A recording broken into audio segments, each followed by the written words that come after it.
This message is brought to you by Apple Card, Shave Ice by the beach, a trip to the state fair, and a throwback flick at the local drive-in. They're more than just items to check off the summer bucket list. They're also opportunities to earn 2% daily cash back when you use your Apple Card with Apple Pay. Apply for Apple Card now and use in minutes with Apple Pay. Subject to credit approval. Apple Card is issued by Goldman Sachs Bank USA, Salt Lake City branch. Terms and more at applecard.com. Propel Fitness Water. With Gatorade electrolytes, zero sugar, and vitamins, Propel hydrates better than water to help you get the most out of your workout and get back to your best self. What propels you? Propel with Gatorade electrolytes.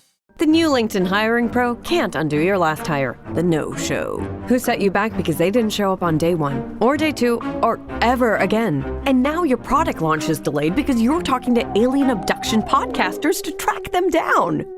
But LinkedIn Hiring Pro can help make sure your next hire sticks. In fact, businesses who use LinkedIn are 24% less likely to reopen a role in the next 12 months. Hire right the first time with LinkedIn Hiring Pro. Post a free job today at linkedin.com/quality.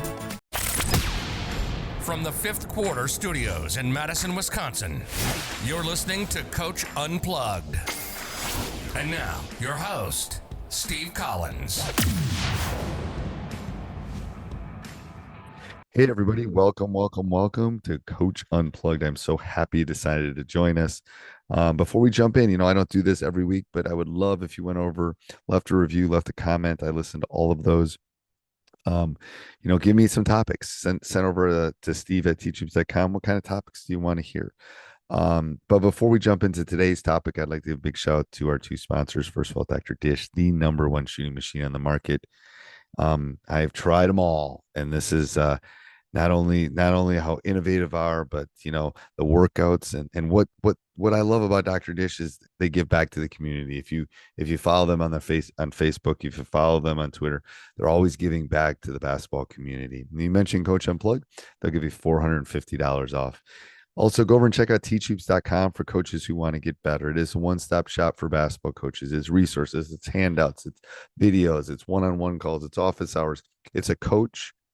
It's a resource run by a coach for a coach. It's not an ex-coach, not someone that's been let go, not someone that's coaching part-time. This is what I do. And Teach Hoops helps me keep the bills on. It helps me put up these podcasts, 13 podcasts a week. Teach Hoops helps me be able to do that. And it's a roadmap for you to be successful. And let me help you in this great journey that we call coaching. But let's head off to the podcast.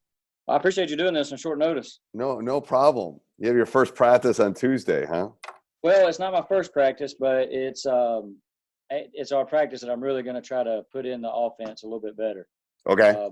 It's our my first year coaching AAU.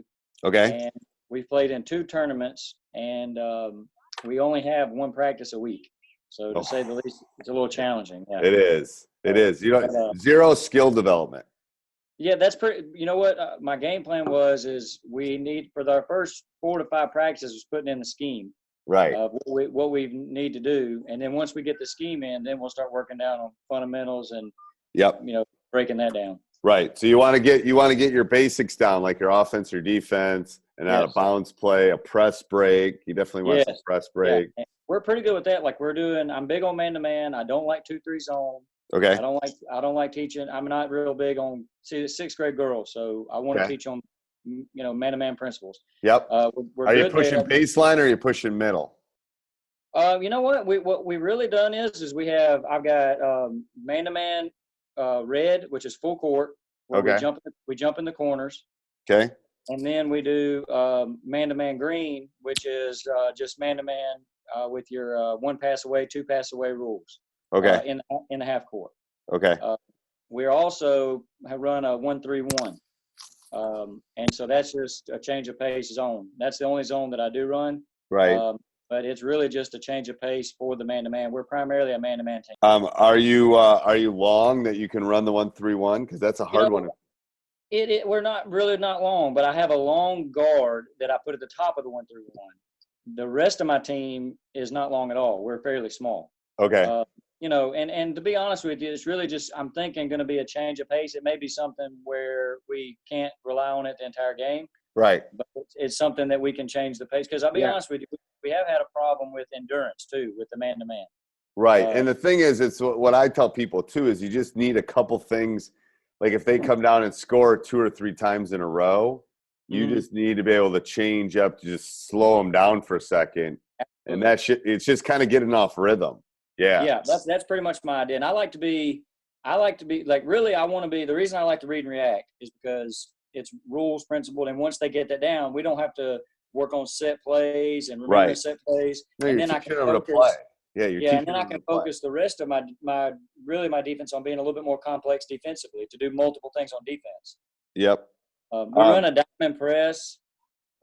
We've had success with that against teams that are about as good as us, or maybe not as good as us. But against teams that are better than us, we still are struggling with that a little bit. Okay. But, I'm feeling pretty good about everything except for the read and react against the 2-3 zone. Okay. Yeah, against a 2-3? Yes, sir. Yeah, I'm a little disappointed with how many – I would say 80% of the teams we played so far run a 2-3. They do. I was anticipating more man-to-man at the AAU level. Well, and the reason they play zone is it's easier. It's not run well, but it's easier to implement because they only see them once a week. Yeah, that's true. Why it's done. That's why it happens, I think. Yeah, and I think also, and I didn't even think about this, but I think it helps them with not getting as burnt out as well. Burnout and not as in foul trouble too, because usually teams have maybe 1 or 2 really good players, and then they just stick them in there, and they don't get in foul trouble either. Yeah, that's true. Yeah, we've had to manage that with our man-to-man, but I'm really I'm going to win or lose by man-to-man. I mean, if I don't. At this age, for sure. If they're 10th grade, we can talk different. But at this age, you got to. If they can play zone, if they can play man, they can play any zone. That's my philosophy. Yeah, you can always teach them how to play a zone if they learn help side rules and how to actually guard the ball. Right. So I'm feeling pretty good about that. And actually, our man-to-man is pretty good. I have one big that it could be a difference maker. Okay. And then the rest of my team are guards. And I've got probably 6 guards that I feel good with the ball in their hand as far as driving, as far as making good passes. They're good at man-to-man. They're good at breaking the press. They're good at trapping. But I do have one big that I do need to find a way to make her a difference maker.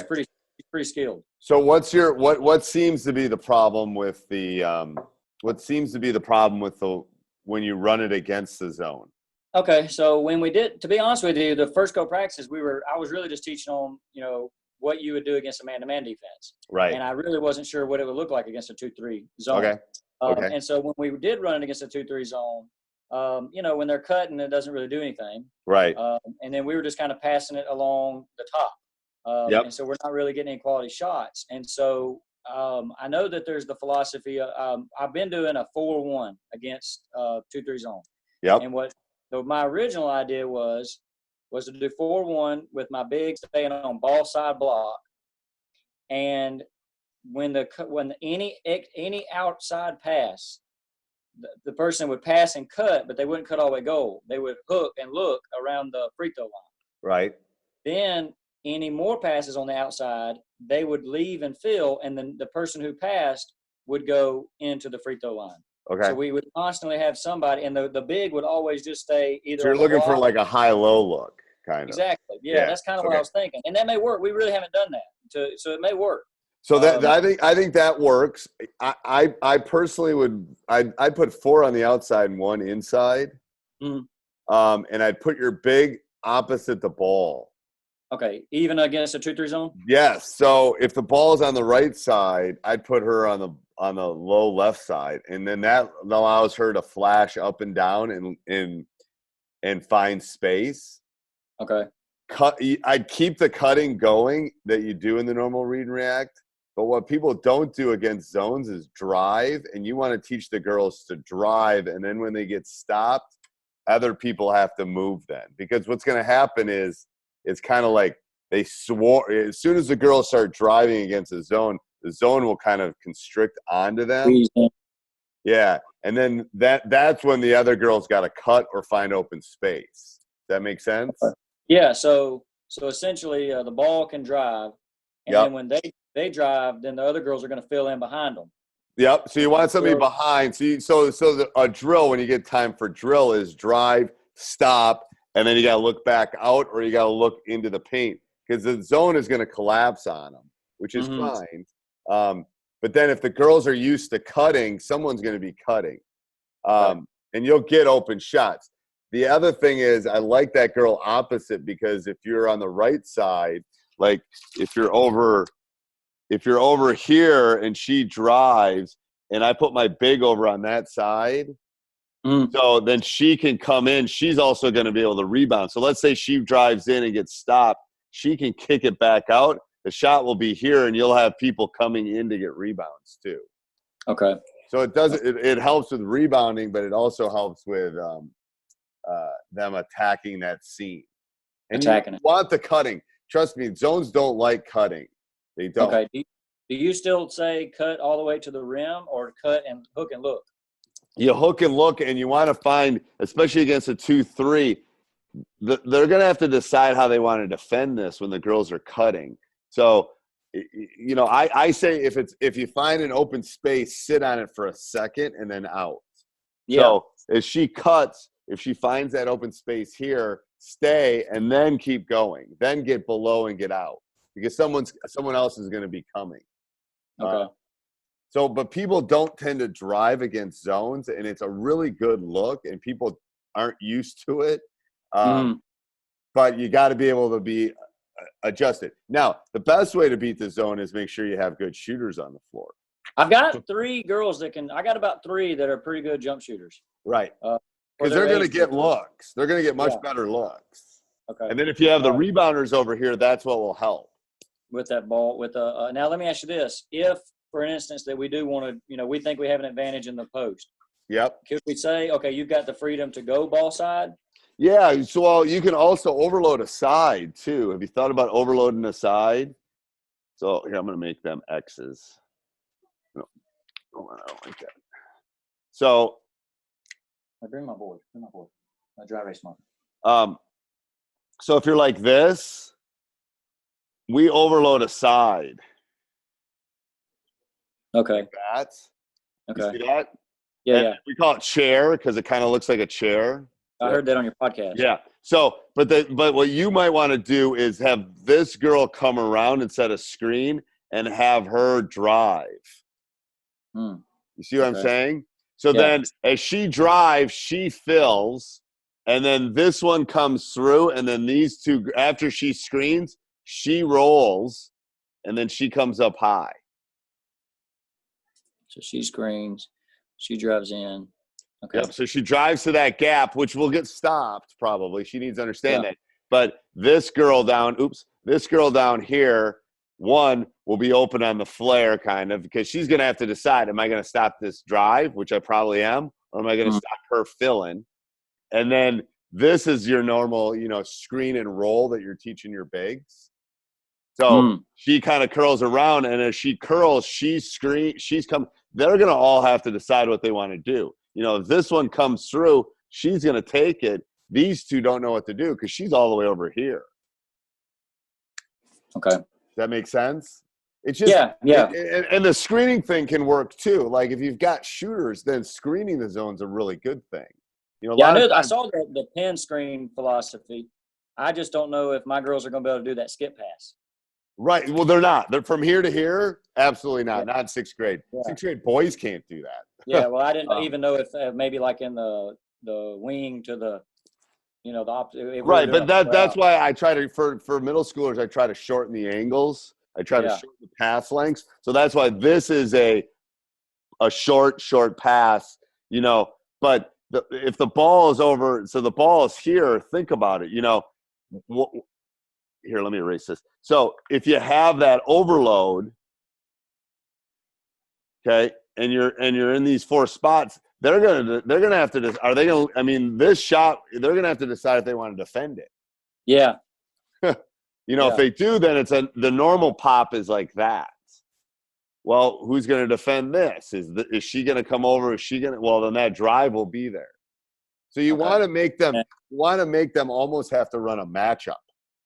Yeah, You get know them what I out mean? of the 2-3 zone, and I Yeah, don't think it's they like, will. Yeah. Hey, yeah, let me ask you this: I was talking to a member on the Facebook yep, yesterday, and he had yep. a pretty interesting idea. He said to put one kid on the free throw line Okay. and put one kid in the corner. So And the same side corner? yeah, it's the ball side corner. Okay. And the way he said he did it was he said, okay, if the corner kid, their job is to always go corner to corner, ball side. Right. Yep. And the free throw line always goes to the ball side elbow. Like so. So this one would go here. Exactly. Okay. And then everybody else, the three up top, would just do pass and cut philosophy. Ooh, I like that. I like that. Yeah. And so it's kind of the same setup. I was a baseline. I was a shooter in my day. So this was my shot. You know, yeah. I've got a girl that loves that too. Huh? I've got a kid that's her shot too. Oh, if that's her shot. Like that's Virginia won it because Kyle could hit those shots on the baseline. It's like and it's simple. It's like all you're doing is and the thing is tell them sometimes they might stop short corner too. You know, she might Absolutely. be here. This short corner is a hard thing to defend because they don't know, God, do I come out here? And then who card? And then what happens if somebody cuts it's all about making those bottom people make decisions. Yeah. And one thing that he was talking about was interesting is okay, so say that they kicked it to the girl in the corner.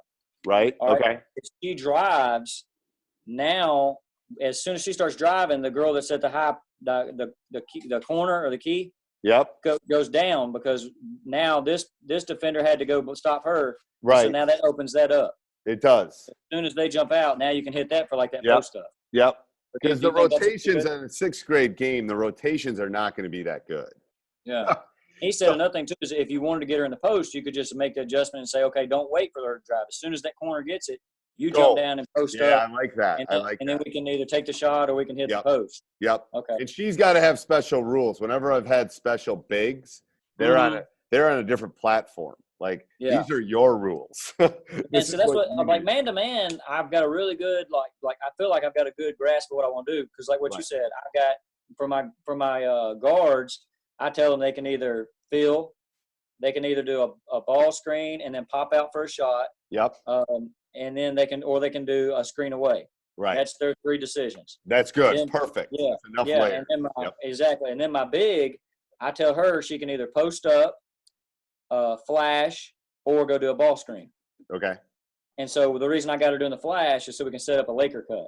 Yeah, I like that. I like that. that. She goes and then she flashes out. How are the girls on passing on the ball screen though? So no, what do you mean by that? Like she comes up to set the ball screen. Is she able to slip? Are they able to make the pass to her? Is it just to get the screener open? To be honest with you, we have our offense has been pretty much transition and me screaming pass and cut. Okay.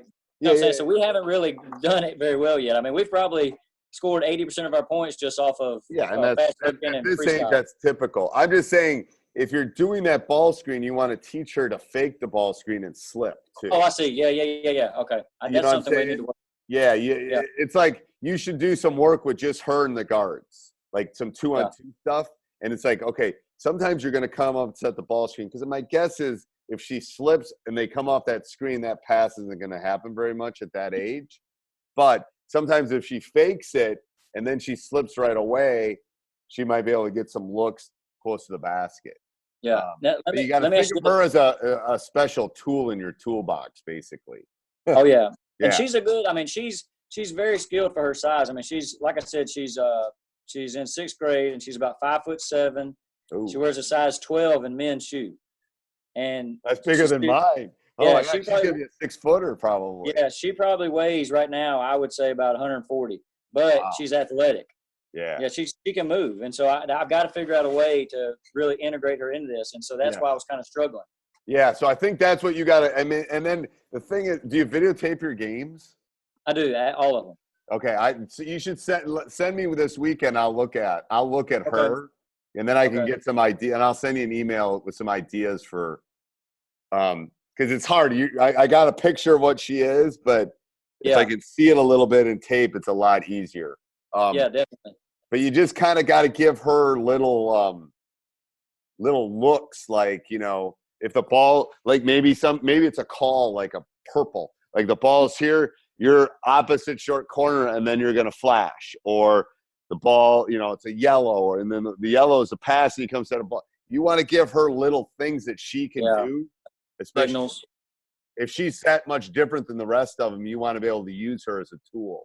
Well, she doesn't have a very good post game right now, but it can be developed. She doesn't really understand how to score in the post just yet. Is she a good rebounder? This message is brought to you by Apple Card. Shave ice by the beach. A trip to the state fair. And a throwback flick at the local drive-in. They're more than just items to check off the summer bucket list. They're also opportunities to earn 2% daily cash back when you use your Apple Card with Apple Pay. Apply for Apple Card now and use in minutes with Apple Pay. Subject to credit approval. Apple Card is issued by Goldman Sachs Bank USA, Salt Lake City branch. Terms and more at applecard.com. Propel Fitness Water. With Gatorade electrolytes, zero sugar, and vitamins, Propel hydrates better than water to help you get the most out of your workout and get back to your best self. What propels you? Propel with Gatorade electrolytes. She could be. Yeah, Okay. not naturally. So that's what I think you got to tell her too, is like, especially if you have all these girls that can shoot, you said you had 4 or 5 girls that could shoot. I got 3 that I feel real good about jump shooting. Right. So you should tell her that when people shoot, if you get an offensive rebound, go get it. That's you. Like, you should get you got to kind of feed her. Like, that's what you got to go do.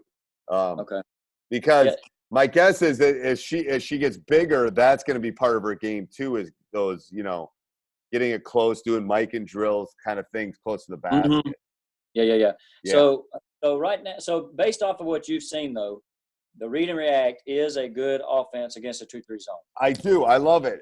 The thing is, I could give you like I gave you kind of a set out of that chair. I could give you another one. I could give you some continuity stuff, but it works counter to what you're teaching them on the man. Because they're, it's like running flex. You can run flex and people win with it. Hell, Virginia was running a variation of it. But then it's harder to, like, if you're doing read and react and that's what you feel good about, I'd stick with it and then just add pieces. Yeah. I think right now what I'm going to do is I'm going to play with the idea that I showed you about the corner going corner to corner. I like that. And then, because that's just very simple. Yep. And then the 3 girls are up top. They're always going to pass and cut. Yep. And I guess what I could tell them too is when they do pass and cut, since we're overloaded on one side, is maybe they should pass and cut and maybe kind of go back door a little bit. Right.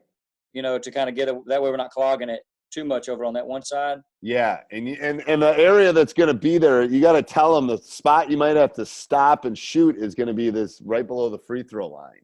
Yeah, even with the player being at the key, you think that may still be a spot? It might be. If the player's here, it's going to be a little different. That person's going to be able to slip and get in there if you go too close. But and then they got to be ready to shoot it.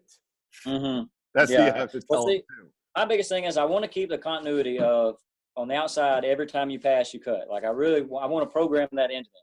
Because that's going to take literally a year at least. Yeah, to be thinking that way.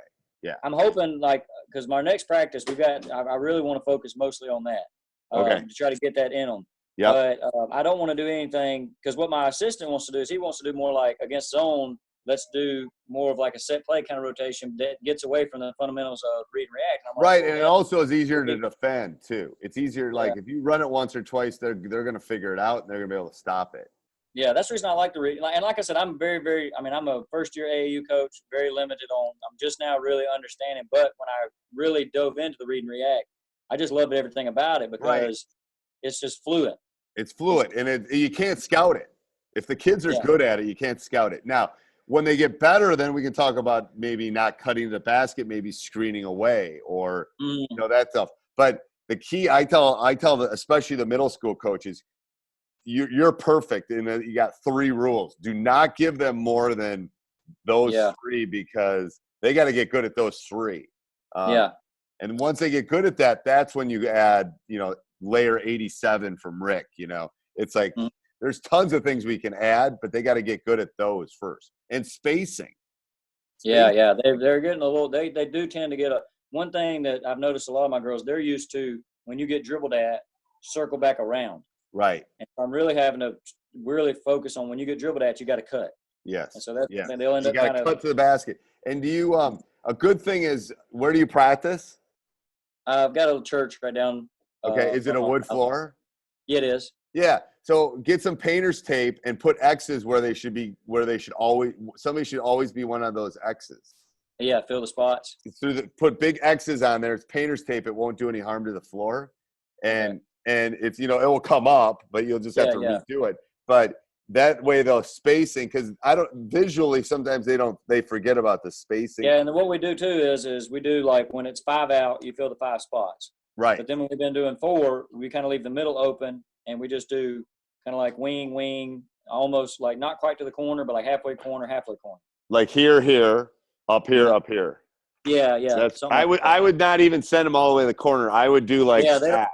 Yeah, that's pretty much what, and maybe even a little bit higher. Yeah, because you want to leave space for them to move. Yes. Yeah, and what I've been doing, like, initially what I told them, and I think it'll work, but like I would have my 4 there, and then I would have the big ball side down on the post, down there. Down here, and the ball's over here. Yeah, she's there, and then we would just pass and cut, and she would be trying to post up. So we would say, so that's a little bit of probably of your issue, is if she's here and the ball is here.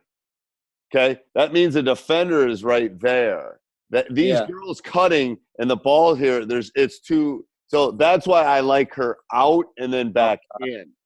So like you got a second, and if you don't get it, you're not getting it. Oh, I see. So you say flash to post up for a second. If you don't get it, go out. Go screen away. Go flash away. Go opposite low, because that's why you're not getting those cutters going through the first time you ran it, because. It's you want to leave, we call it this is our sacred zone, and we want to leave it open.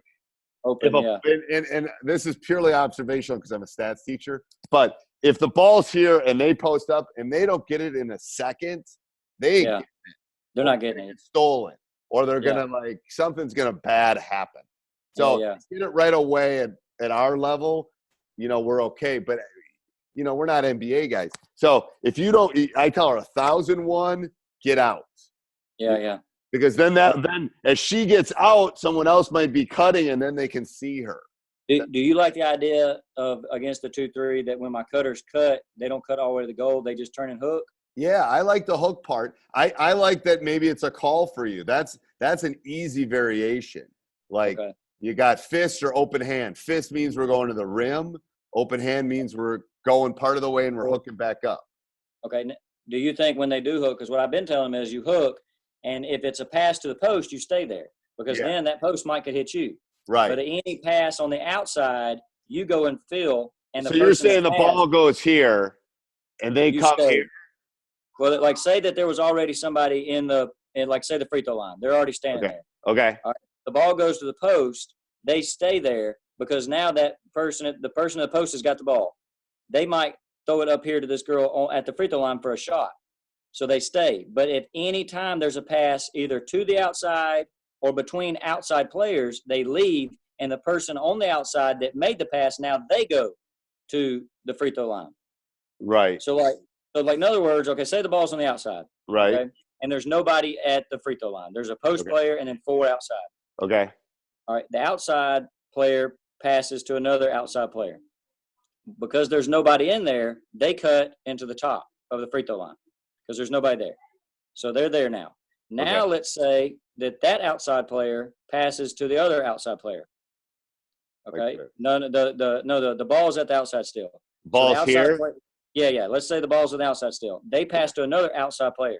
The person that's at the free throw line goes and fills. They go and fill. Okay, and the person they leave and fill. Okay.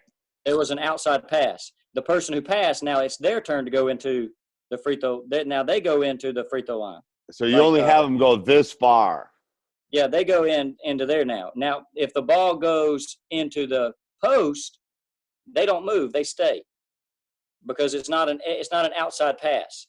The only time they leave if it's a pass to the outside or in between outside players, because I want them to get out so that person can get into the key. So in other words, what I'm doing is I'm taking away the pass and cut to pass and hook. And hook. I like that. I'm just saying I'm not convinced if the ball goes from here to here that the person that's here shouldn't cut into here. Now, I agree. That would be a good one, too. I just don't want to leave him. Because, I mean, my rule is that when you get it, you peek. And if she's a decent passer, she's going to be open. Okay, so so what we could do is instead of just saying stand there and look, anytime the post gets the ball, you cut through and then go field. Because think about the 2-3 zone, right? This one's out here. This one's over here. You know, where is this? Is this one going to defend here, or are they going to defend the person coming through? Okay, so we can add that. The person here going to follow all the way down. Mm-hmm. That's why I like that hook kind of into the middle of the paint too. Okay, and so in other words, if they're at the key, the ball goes in the post, you automatically cut, and if you don't get the ball, just our rule is ball goes to the post, we cut. Yeah. And usually it's the passer that cuts, but we have 5 out. So, you know, some people stop and then they cut. But if you have 4 out, you know, then and this guy's at the elbow or gal's at the elbow, then I'd have her cut to the. Okay. And this is one thing I was a little bit stumped on too is, okay, so say that I've got the ball, I think where you've actually got the ball, it's written ball, right? Yeah, right there. All right, so the ball's there, and I got a player in the post ball side for just a second while she's posting up, and then I've got a player strong side top of the key. Right at the elbow, I'm sorry. At the elbow, I got my player, she's in there.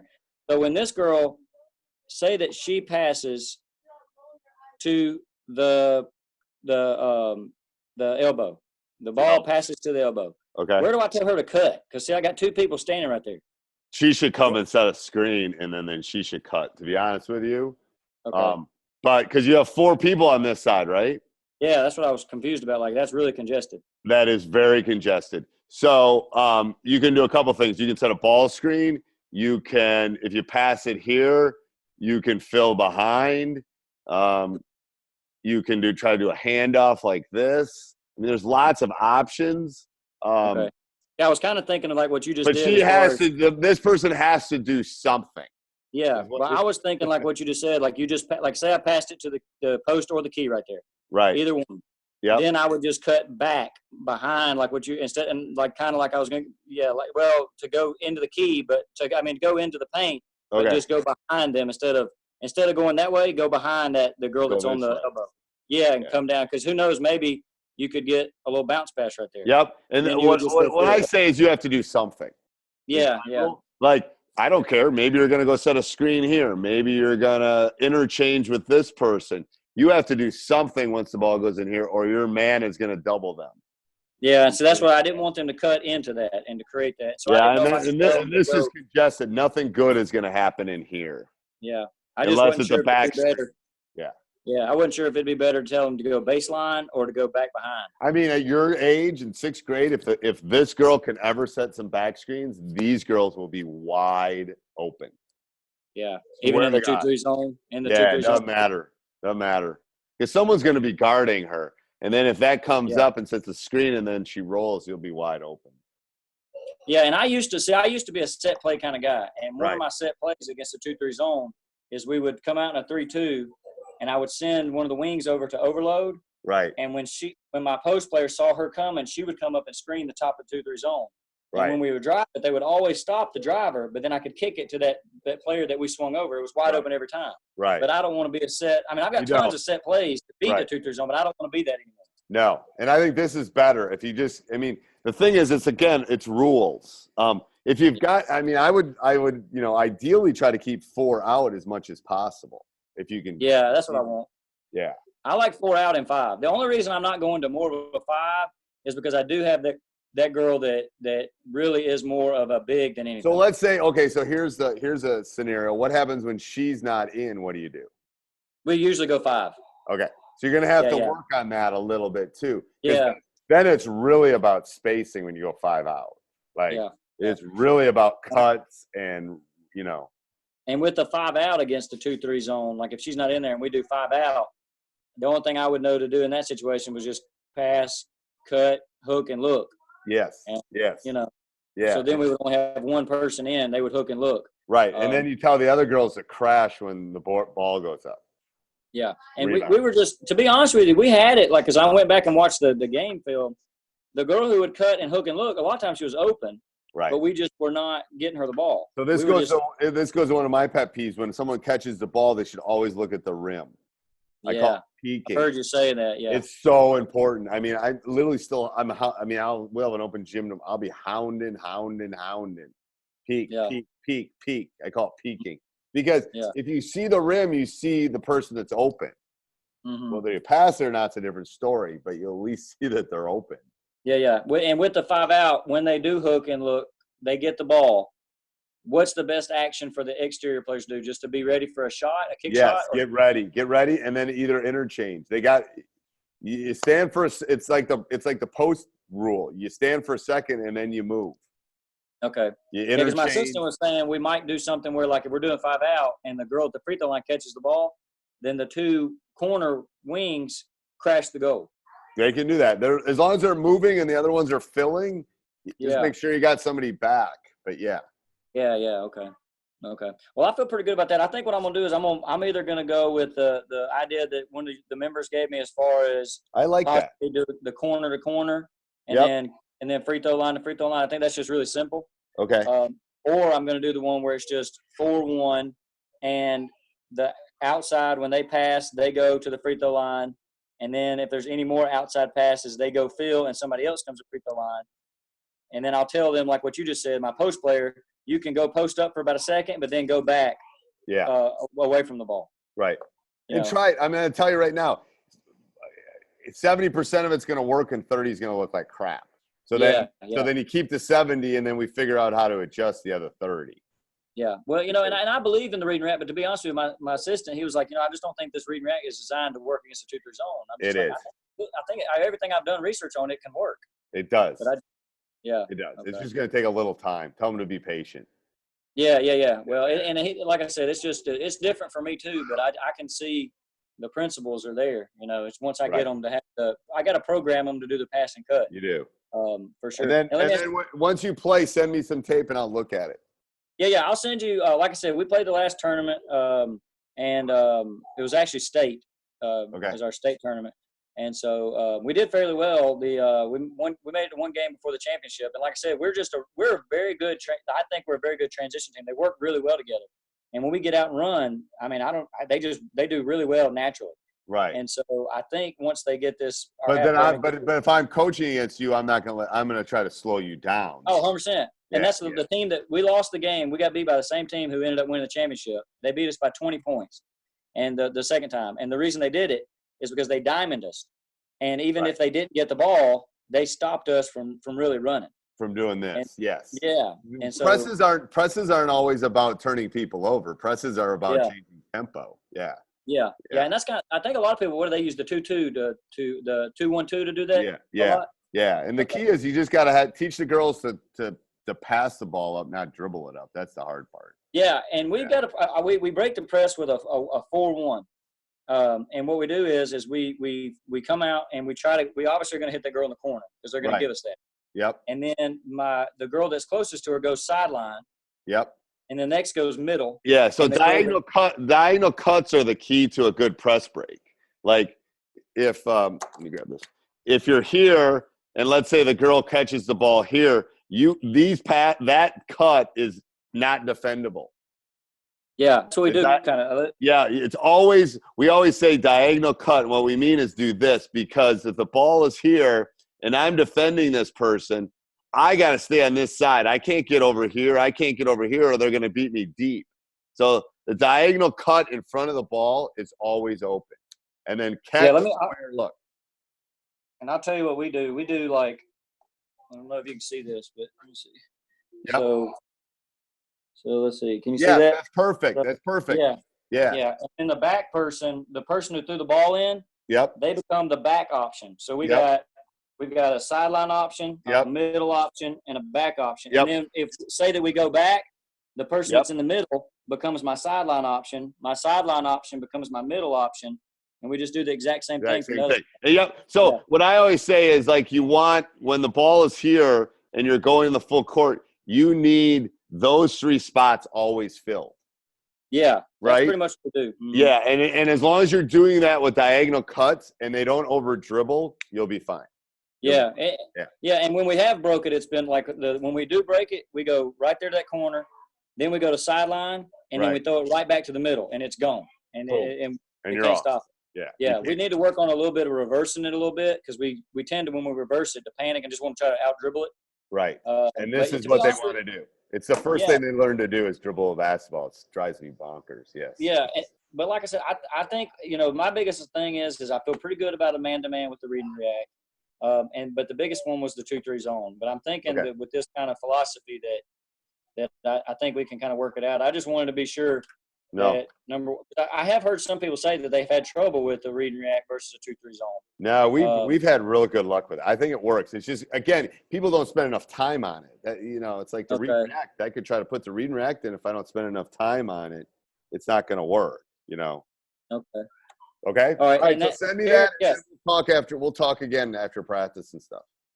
Yeah, I'll do that. I'll send you the video of our next game, and then do you want me to send you the one that we did? I'll look at it this weekend. I have an open gym tomorrow, so I'll be sitting in the gym doing nothing. So I'll look at it tomorrow. Okay. Okay. Awesome. Well, I really appreciate you. Yep. No problem. Thanks, Coach. Bye.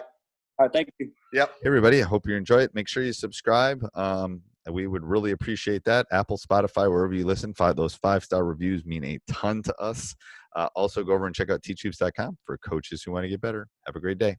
NFL football season is here, which means when you switch to Verizon, it feels like touchdown, because you get NFL Sunday Ticket from YouTube on us when you buy an eligible 5G phone on select unlimited plans, which means you can watch every out-of-market game every Sunday afternoon. And it's all on us. Now that's the Verizon way to kick off the NFL football season right. Switch and get NFL Sunday Ticket from YouTube on us, only with Verizon. I see you. Avatar: Fire and Ash is now streaming on Disney+. It's the film critics are calling the best Avatar yet. Yeah! Go, go, go, go! A true epic and completely jaw-dropping. This is the only pure thing in this world. Return to Pandora on Disney+. It will be an adventure for the whole fam. And watch the Oscar-winning phenomenon at home. This is sick! Avatar: Fire and Ash, now streaming on Disney+. Rated PG-13.